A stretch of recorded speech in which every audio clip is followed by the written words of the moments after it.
Removal. Remove the 7 P1 Phillips head screws that secure the base enclosure to the top cover. Note, the 2 screws on the bottom edge are shorter than the other screws. Carefully detach the base enclosure from the top cover clips.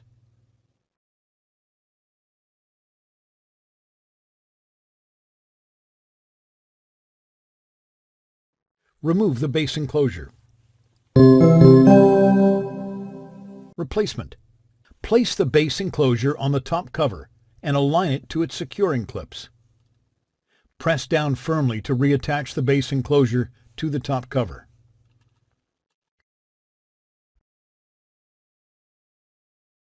Replace the 7 P1 Phillips head screws that secure the base enclosure to the top cover.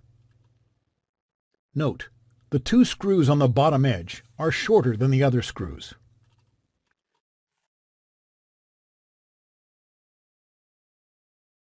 Thanks for watching. Please click subscribe for more videos and weekly updates.